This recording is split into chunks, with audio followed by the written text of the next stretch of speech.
Times of ഇന്ത്യയുടെ വാർത്തയിലേക്ക് പോവാണ്. നല്ല വാർത്തകൾ കേൾക്കുന്നു എന്ന് പറഞ്ഞ് ഏറ്റവും മനോഹരമായ ചില ദൃശ്യങ്ങൾ നമ്മൾ കാണുന്നു. ഒന്ന്, ഈ പ്രാവശ്യം ഞാൻ പലപ്പോഴും സൂചിപ്പിച്ചതാണ്. കാട്ടുകൊമ്പന്റെ കാൽക്കരിയിൽ വന്നിട്ട് അഭയം പ്രാപിക്കേണ്ടി വന്ന ഒരു കഥ ഈ ദുരന്ത ഭൂമിയിൽ നിന്ന് കേട്ടു. അതുപോലെ നഷ്ടപ്പെട്ട ഒരു യജമാനെ തേടി നടന്ന ഒരു പട്ടി കുറെ ദിവസമായിട്ട് പല ചാനലിലും ആ പട്ടി കാണിച്ചിരുന്നു. കാരണം എല്ലാവരും അവിടെ നിന്ന് സ്ഥലം ഒഴിഞ്ഞു പോയാലും ആ പട്ടി മാത്രം മണ്ണിൽ തന്റെ യജമാനൻ ഉണ്ടോ ഓരോ ശബ്ദം കേൾക്കുമ്പോൾ അങ്ങോട്ട് ചാടിക്കൊണ്ട്. ഇന്നലെ അങ്ങനെ ഒരു വീഡിയോ കാണാനിടയായി. ആ പട്ടിയെ തിരിച്ച് അതിന്റെ യജമാനന്റെ അടുത്തെത്തിയ ആ ഒരു ചിത്രവും അതും ഒക്കെ നമുക്ക് സന്തോഷം തരുന്ന, മൃഗങ്ങൾ കാണിക്കുന്ന അഗാധമായ സ്നേഹത്തിന്റെ ആഴം തൊട്ടറിയിക്കുന്ന ചില രംഗങ്ങൾ ഈ ദുരന്ത ഭൂമിയിൽ നിന്ന് വന്നു എന്നുള്ളതാണ്. ടൈംസ് ഓഫ് ഇന്ത്യ കൊടുത്തത് മറ്റൊരു ദുരന്ത ഭൂമി പോലെ തന്നെ വരുന്ന ഒന്നാണ്. നമ്മുടെ 400-ലടുത്താണ് ദുരന്തമായ വയനാട്ടിൽ നിന്ന് പ്രകൃതി ദുരന്തം കൊണ്ട് റിപ്പോർട്ട് ചെയ്തെങ്കിൽ മനുഷ്യനിർമ്മിതമായ ദുരന്തം ബംഗ്ലാദേശിനെ അടക്കി വാണിരിക്കുന്നു. മരണം 366 എന്നാണ് ടൈംസ് റിപ്പോർട്ട് ചെയ്യുന്നത്. ടൈംസ് ഓഫ് ഇന്ത്യയുടെ വാർത്താ വായനയിലേക്ക് എല്ലാവർക്കും സ്വാഗതം. ഇന്ന് 2024 ഓഗസ്റ്റ് 6-ാം തീയതി. മൊത്തം 20 പേജുമായിട്ടാണ് ഇന്നത്തെ പത്രം. 4 രൂപയാണ് പത്രത്തിന്റെ വില. ഷെയ്ഖ് ഹസീന എന്ന പേരിൽ നിന്നാണ് ഈ പ്രാവശ്യത്തെ ടൈറ്റിൽ ടൈംസ് കണ്ടെത്തിയത്. ടൈംസ് ഇത്തരം ടൈറ്റിലുകൾ കണ്ടെത്തുന്നതിൽ അതിമിടുക്ക് കാണിക്കുന്ന ഒരു പത്രം കൂടിയാണ്. ഇന്നത്തെ ടൈറ്റിൽ ഇങ്ങനെയാണ്: ഷെയ്ഖൻ ഹസീന ഫ്ലീസ്, ആർമി ഇൻചാർജ് എന്ന് പറഞ്ഞിട്ടുള്ള ഒരു വാർത്തയാണ്. ഷെയ്ഖ് ഹസീനയെ ഷെയ്ഖൻ ഹസീന, ഷെയ്ഖൻ എന്ന് പറഞ്ഞാൽ പിടിച്ചുലച്ച എന്നാണ്. ഹസീന നാടുവിട്ടു എന്നുള്ളതാണ് ഈ വാർത്ത. Ousted PM lands in Hindon, moved to safe house in Delhi എന്ന് പറഞ്ഞ് ഷെയ്ഖ് ഹസീന ലാൻഡ് ചെയ്തത് ഹിൻഡം എയർബേസിലാണ്. ഗാസിയാബാദിൽ, ഡൽഹിയിലെ ഗാസിയാബാദിനടുത്തുള്ള ഹിൻഡം എയർബേസിലാണ് വന്നിറങ്ങിയത് എന്ന് ധാക്ക വിട്ടതിന് ശേഷം. എന്നാൽ US-ലേക്കോ UK-ലേക്കുള്ള യാത്രയിലാണ് എന്നുള്ള സൂചനയാണെങ്കിലും ഇപ്പോൾ സുരക്ഷിതമായ രഹസ്യമായ ഒരു കേന്ദ്രത്തിലേക്ക് ഹസീനയെ മാറ്റി എന്നാണ് ഒരു വാർത്ത, 2 കോളം വാർത്ത കൊടുത്തിരിക്കുന്നത്. Hasina fled with her sister in military copter, she has no family left in Dhaka now എന്ന് പറഞ്ഞ് അവശേഷിക്കുന്ന സഹോദരിക്കൊപ്പം അവിടെ നിന്ന് നാട് വിട്ടു എന്നാണ് വാർത്ത. ഒരു രാജ്യത്തിന്റെ പ്രധാനമന്ത്രിക്കാണ് ഇങ്ങനെ രാജ്യം വിടേണ്ടി വന്ന അതിസങ്കീർണമായ സംഘർഷാവസ്ഥയിലേക്കാണ് ബംഗ്ലാദേശ് പോയിക്കൊണ്ടിരിക്കുന്നത്. 366 പേർ 36 ദിവസത്തിനകം കൊല്ലപ്പെട്ടു എന്നുള്ള വാർത്ത. 125 പേർ ഇന്നലെ 24 മണിക്കൂറിനകം കൊല്ലപ്പെട്ടു എന്നും വാർത്ത വന്നിരുന്നു. ജെനിസിസ് ഇൻ കോട്ട സ്റ്റെയർ എന്ന് പറഞ്ഞ് ഇത് സംവരണവുമായി ബന്ധപ്പെട്ടിട്ടുള്ള ഒരു സമരത്തിലാണ്. ഈ 30% ഗവൺമെന്റ് ജോലികളിൽ ഉറ്റവർക്കും ഉടയവർക്കും 1971-ലെ സ്വാതന്ത്ര്യ സമരത്തിൽ പങ്കെടുക്കുന്നവർക്ക് സംവരണം ഏർപ്പെടുത്തിയതുമായി ബന്ധപ്പെട്ട് ജൂലൈ 1-നാണ് വിദ്യാർത്ഥികൾ പ്രക്ഷോഭം ആരംഭിച്ചത്. ഇന്ന് ഓഗസ്റ്റ് 6 ആവുമ്പോഴേക്കും സംഘർഷം അതിന്റെ മൂർധന്യാവസ്ഥയിലെത്തി. ആ രാജ്യത്തിന്റെ അധിപയായിട്ടുള്ള ഷെയ്ഖ് ഹസീനയ്ക്ക് രാജ്യം വിടേണ്ട സ്ഥിതി വന്നിരിക്കുന്നു. Students protest against 30% government job quota for kin of veterans who fought in 1971 liberation war. Say reservation discriminatory meant to favor Awami League supporters എന്ന് പറഞ്ഞിട്ടാണ് ഈ വാർത്ത വന്നിരിക്കുന്നത്. ജൂലൈ 16 തൊട്ട് 200 പേർ കൊല്ലപ്പെട്ട പ്രക്ഷോഭം ജൂലൈ 16-നും 20-നും ഇടയ്ക്ക് സുപ്രീം കോടതി ഈ കോട്ട എടുത്തു കളഞ്ഞ് അത് 5%-ലേക്ക് നിജപ്പെടുത്തിയത് ജൂലൈ 21-ന്. ഓഗസ്റ്റ് 2-ന് agitators back on street, now demand Hasina's resignation as. July 2-ന് ഹസീന രാജിവെക്കണം എന്ന് പറയുന്നു. 4 തൊട്ട് 5 ഉള്ള പുതിയ 4-ാം തീയതി തൊട്ട് 5-ാം തീയതി വരെ, ഇന്നലെ വരെയുള്ള സംഘർഷത്തിൽ 167 പേരുടെ ജീവൻ എടുത്തു എന്നുള്ള ഒരു വാർത്ത. പ്രൊട്ടസ്റ്റേഴ്സ് സ്റ്റോം XPM's ഹൗസ്, പാർലമെന്റിന്റെ മുകളിലെല്ലാം കയറി നിൽക്കുന്ന ചിത്രമാണ് ഇന്ന്. Thousands of protesters took over Sheikh Hasina's residence in Dhaka after she fled on Monday എന്ന് പറഞ്ഞ ആയിരക്കണക്കിന് ആൾക്കാർ പ്രസിഡന്റ് ഷെയ്ഖ് ഹസീനയുടെ വീടിന്റെ മുകളിൽ കയറി നിന്ന് താഴെയും നിന്ന് ആ വീട് പിടിച്ചടക്കിയ ചിത്രം ആണ് ടൈംസ് ഓഫ് ഇന്ത്യ ഈ വാർത്തയ്ക്ക് അനുബന്ധമായിട്ട് കൊടുത്തിരിക്കുന്നത്. Bitter rival and XPM Khaleda to be freed Indira Gandhi cultural centre in Dhaka vandalised എന്ന് പറഞ്ഞ് ഇന്ത്യയുടെ തന്നെ ഒരു ഓഫീസും മന്ത്രിമാരുടെ ഓഫീസിലേക്കൊക്കെ ജനം ഇരച്ചു കയറുന്നു എന്നും അവരുടെ വീട് കൊള്ളയടിക്കുന്നു എന്നുള്ള ഒരു വാർത്ത പറയുമ്പോഴാണ് ഈ വാർത്ത ഇന്ദിരാഗാന്ധി കൾച്ചർ സെന്റർ ഉണ്ടായിരുന്ന സംസ്കാരത്തിന്റെ ഇന്ത്യൻ മുദ്രയായിട്ട് ധാക്കയിൽ ഉയർന്നു നിന്നിരുന്ന കെട്ടിടം തകർക്കപ്പെട്ടു എന്നുള്ള വാർത്ത. വാണ്ടലൈസ്ഡ് എന്ന് പറഞ്ഞ ആക്രമണത്തിൽ എന്നാണ്, അക്രമം അഴിച്ചുവിട്ടു. 3 numbers that tells a story എന്ന് പറഞ്ഞിട്ട് ഒരു വാർത്ത, ഡെമോഗ്രഫി ഒക്കെ പറഞ്ഞിട്ട്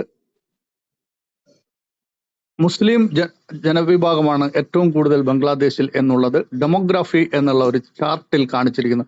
91% മുസ്ലിം ജനത, 7.9% ഹിന്ദുസ്, 1.1% അതേഴ്സ് എന്നാണ് population and housing census Bangladesh 2022 survey ആസ്പദമാക്കി കൊടുത്തിരിക്കുന്നത്. ഇതിൽ 30 million jobless youth in A population of 170 million എന്ന് പറഞ്ഞിട്ട് ആണ് വാർത്ത കൊടുത്തിരിക്കുന്നത്. 17 കോടി ജനങ്ങളിൽ 3 കോടി യുവാക്കൾക്ക് തൊഴിലില്ല എന്നുള്ളതാണ് ആ വാർത്ത. അപ്പൊ മൊത്തം ജനസംഖ്യ 17 കോടിയാണ്. രണ്ടാമത്തെ 44% fall in forex reserves in 3 years എന്ന് പറഞ്ഞിട്ടുള്ള ഒരു വാർത്ത. 28% drop in value of Bangladesh currency, ബംഗ്ലാദേശിന്റെ കറൻസി കൂപ്പുകുത്തി മറ്റൊരു ശ്രീലങ്കയുടെ രീതിയിലേക്ക് വരുന്നു എന്നുള്ളതാണ് ഈ വാർത്ത. Trusted friend out, Delhi Dhaka ties set for rough reboot എന്ന് പറഞ്ഞ് ഇത് എങ്ങനെ കൈകാര്യം ചെയ്യണം എന്ന് ഇന്ത്യ ആലോചിക്കുന്നു എന്നുള്ള ഈ ഒരു പ്രശ്നം എന്നുള്ള വാർത്തയും അതിനകത്ത് പറഞ്ഞിരിക്കുന്നു. The hurried and rather unceremonious departure of Sheikh Hasina from Bangladesh has not only wrong-footed the Indian government but also presented it with possibly the biggest foreign policy challenge in the neighborhood in the recent times, one that might make the storm in relation with the Maldives earlier this year seems like a walk in the park from India's perspective. Despite her many failings and increasingly untenable position in domestic politics, Hasina acted as a source of regional stability by keeping religious extremist and anti-India forces under check എന്ന് പറഞ്ഞ് Hasina പോകുന്നതോടുകൂടി India കടുത്ത വെല്ലുവിളിയാണ് നേരിടാൻ പോകുന്നത് എന്നും ഇന്ത്യക്കെതിരായിട്ടുള്ള വികാരങ്ങളെ അടിച്ചമർത്തി നിർത്താൻ ഹസീന ശ്രമിച്ചിരുന്നു എന്നും ഒക്കെയാണ് ഈ വാർത്ത പറഞ്ഞിരിക്കുന്നത്. അതുകൊണ്ടാണ് ട്രസ്റ്റഡ് ഫ്രണ്ട് ഔട്ട്, വിശ്വസ്തയായ സുഹൃത്താണ് ഇന്ത്യ പുറത്തായിരിക്കുന്നത് എന്നാണ് പറഞ്ഞിരിക്കുന്നത്. ഇനി പുതിയ ഒരു രൂപത്തിലൂടെ ഈ റിലേഷൻ എങ്ങനെ കെട്ടിപ്പടുക്കും എന്നുള്ളതാണ് ഇന്ത്യയുടെ മുമ്പുള്ള വെല്ലുവിളി എന്നാണ് ഈ വാർത്ത. ഇതിനിടയ്ക്ക് ഗുജറാത്തിൽ നിന്നുള്ള 14 വിദ്യാർത്ഥികൾ തിരിച്ചെത്തി എന്നുള്ളത് ബംഗ്ലാദേശിലാണ്. 14 Gujarat student return from Bangladesh എന്നൊരു വാർത്ത. North east state tighten border security, ബംഗ്ലാദേശുമായി ബോർഡർ അതിർത്തി കൈകാര്യം ചെയ്യുന്ന ഇന്ത്യൻ സംസ്ഥാനങ്ങൾ കൂടുതൽ സുരക്ഷ ഉറപ്പാക്കിക്കൊണ്ട് കേന്ദ്ര സർക്കാർ എന്നുള്ളൊരു വാർത്ത. After government bid to topple Mujib statue എന്ന് പറഞ്ഞ് protesters in Dhaka try to bring down a statue of Sheikh Mujibur Rahman, Bangladesh founding father and ousted PM father എന്ന് പറഞ്ഞിട്ടുള്ള ഒരു PM ഫാദർ, ഹസീനയുടെ പിതാവ് കൂടിയായ ബംഗ്ലാദേശിന്റെ രാഷ്ട്രപിതാവ് എന്ന് അറിയപ്പെടുന്ന ഷെയ്ഖ് മുജീബറിന്റെ പ്രതിമ താഴ്ത്താനുള്ള ശ്രമത്തിലുള്ള ഒരു ഫോട്ടോ ഇതിനകത്ത് കൊടുത്തിരിക്കുന്നു. ഇതൊക്കെയാണ് പ്രധാനപ്പെട്ട ഹാഫ് പേജ് മുഴുവൻ ഇന്ന് ബംഗ്ലാദേശിന്റെ വാർത്തകൾ കൊണ്ട് നിറഞ്ഞിരിക്കുകയാണ് ടൈംസ് ഓഫ് ഇന്ത്യയിൽ. രണ്ടാമത്തെ ഏറ്റവും പ്രധാനപ്പെട്ട വാർത്ത സെൻസസുമായി ബന്ധപ്പെട്ടിട്ടാണ്. ഇന്നലെ വളരെ വിശദമായിട്ട് നമ്മുടെ സാമ്പത്തികാര വിദഗ്ധനും വായനക്കാരനും കൂടിയായ വെങ്കടേഷ് സാർ സൂചിപ്പിച്ച വാർത്തകൾ അക്ഷരാർത്ഥത്തിൽ ശരിയാവുന്ന രീതിയിലാണ്. സെൻസസ് ഇന്നലെ 2223 പോയിന്റ്, അതായത് second biggest loss in this year എന്നാണ് പറഞ്ഞിരിക്കുന്നത്. ഇതിൽ ഗുജറാത്തി കോർപ്പറേറ്റുകൾക്ക് നഷ്ടപ്പെട്ടത് 83,000 കോടി രൂപ എന്നാണ് പറഞ്ഞിരിക്കുന്നത്. ഇതിൽ global market turmoil resulted in a stock market crash on Monday affecting Gujarat based corporate with significant selling pressure എന്ന് പറഞ്ഞ് ഈ വാർത്ത വളരെ വിശദമായിട്ട് കൊടുത്തിരിക്കുന്നു. A global market sell off triggered by weak employment data in US fears the large speculative losses in the forex market due to the strengthening Japanese yen, also wet Dalal Streets, sending investors into a panic selling mode on Monday, pulling down the Sensex by 2,223 points, that is almost 2.7% to 78,759 points എന്നാണ് ആ വാർത്ത. 78,756 പോയിന്റിലേക്കാണ് വീണിരിക്കുന്നത്. Stock census 82,000 മുകളിലോട്ട് പോയിട്ടുണ്ടായിരുന്ന സമയത്താണ് ഇത് ഇങ്ങനെ വന്നത്. ഇതാണ് മറ്റൊരു വാർത്ത. ഇന്ന് ഒരു സ്പെഷ്യൽ റിപ്പോർട്ട് ഇതിനെക്കുറിച്ച് ശ്രീ വെങ്കടേഷ് സാർ അവതരിപ്പിക്കും എന്ന് പറഞ്ഞിട്ടുണ്ട്.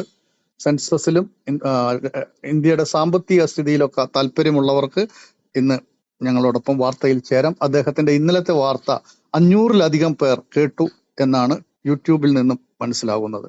ഇവിടെ നമ്മൾ 50, 60, 80 പേർക്ക് മുമ്പിൽ വായിക്കപ്പെടുന്ന വാർത്തയാണ് ഇപ്പോൾ 500 പേര് ശ്രവിക്കുന്ന രീതിയിലേക്ക് ഇന്ത്യൻ ട്രൂത്തീസിന്റെ വാർത്താ വായന എത്തിയിരിക്കുന്നത് എന്ന് കേൾവിക്കാരെ അറിയിച്ചുകൊണ്ട് വാർത്തകൾ തുടരുന്നു. Abrogation of article 370 a watershed moment says PM എന്നാണ്. അബ്രോഗേഷൻ എന്ന് പറഞ്ഞാൽ നിയമപരമായിട്ടുള്ള റദ്ദാക്കലിനാണ് അബ്രോഗേഷൻ എന്ന് പറയുന്നത്. ആർട്ടിക്കിൾ 370 റദ്ദാക്കിയത് വാട്ടർഷെഡ് മൊമെന്റ് എന്നാണ്. ഇംഗ്ലീഷിൽ വാട്ടർഷെഡ് മൊമെന്റ് എന്ന് പറഞ്ഞാൽ ചരിത്രത്തിൽ ഏറ്റവും പ്രധാന സംഭവത്തോടുകൂടി ചരിത്രം മാറി വരുന്നതിനാണ് പൊതുവെ വാട്ടർഷെഡ് മൊമെന്റ് എന്ന് ഈ ഒരു ഘട്ടത്തിൽ ഈ വാർത്തയായിട്ട് അനുബന്ധിച്ച് അതിനുള്ള ഒരു അർത്ഥം കൊടുക്കാനുള്ളത്. ഇതിങ്ങനെ പ്രധാനമന്ത്രി പറഞ്ഞ വാക്കുകൾ 2 കോളത്തിൽ അദ്ദേഹത്തിന്റെ ഫോട്ടോ സഹിതം 1-ാം പേജിൽ തന്നെ ഉണ്ട്. കേരളത്തിന്റെ വാർത്തകൾ ഇന്ന് 1-ാം പേജിലുള്ളത്. 6 more bodies found, Kerala official toll 407 എന്ന് പറഞ്ഞ് കേരളത്തിലെ ഔദ്യോഗിക മരണനിരക്ക് 407 എന്നാണ് പറഞ്ഞിരിക്കുന്നത്. ഇത് എത്രമാത്രം ശരിയാണെന്ന് എനിക്ക് സംശയമുണ്ട്. മറ്റു പത്രങ്ങളിൽ 226 ആണ് ഔദ്യോഗികമായിട്ട് മരണം സ്ഥിരീകരിച്ചത് എന്ന് പറയുമ്പോൾ 407 എന്ന് ടൈംസ് പറയുന്നു. 407 ആണ് പുറത്തു വരുന്ന എല്ലാ ചാനലിലുള്ള figure. 29 unidentified bodies, part of 154 bodies were interred in grave on 64 cents of land at Pudumala. Meanwhile, 6 bodies were found in the search conducted on Monday, the 7th day of the landslide, taking the official toll to 407, number of missing to 186. ഇപ്പോൾ 407 പേര് ആണ് മരണം report ചെയ്യുന്നത്. 186 പേരാണ് കാണാതായിരിക്കുന്നത്. രണ്ടും കൂടെ ചേർത്ത് വായിച്ചാൽ 593 എന്ന രീതിയിലേക്കാണ് കാണാതായവരുടെയും ശവശരീരങ്ങളും കാണുന്നത്. എന്ന് വെച്ചാൽ 600 പേര് ഏതാണ്ട് എത്തിയിരിക്കുന്നു. വയനാട് ദുരന്തത്തിൽ മരിച്ചവരുടെയും കാണാതായവരുടെയും നമ്പർ എന്ന് 1-ാം പേജിൽ തന്നെ കൊടുത്തിരിക്കുന്നു. ഇത്രയൊക്കെയാണ് പ്രധാനപ്പെട്ട വാർത്ത. ഇനിയും വാർത്തകൾ ഒത്തിരിയുണ്ട്. ഞാൻ ആ വാർത്തയിലേക്ക് പോകുന്നില്ല. തലക്കെട്ടുകൾ 1-ാം പേജിലുള്ളത് മാത്രം. നേഷൻ ഇൻ കോൺസ്റ്റന്റ് കയോസ് എന്ന് പറഞ്ഞിട്ട് ഈ ബംഗ്ലാദേശിന്റെ പൂർണ്ണ വാർത്തകളുണ്ട്. അപ്പം അതിന്റെ ഓരോ നാൾ വഴിയിലൂടെ വന്ന ഈ എങ്ങനെയാണ് ബംഗ്ലാദേശ് ഈ രീതിയിലേക്ക് എത്തിയത് എന്നുള്ള വാർത്തകളൊക്കെ ഉൾപേജിലുണ്ട്. ഈ വാർത്തകൾ സൂചിപ്പിച്ചുകൊണ്ട് ഇപ്പോൾ സമയം 8 മണി കഴിഞ്ഞ് 48 മിനിറ്റ് ആയിരിക്കുമ്പോൾ നമുക്ക് ഇനി ചന്ദ്രിക ദിനപത്രത്തിലേക്കാണ് കിടക്കുന്നത്. Over to PJ.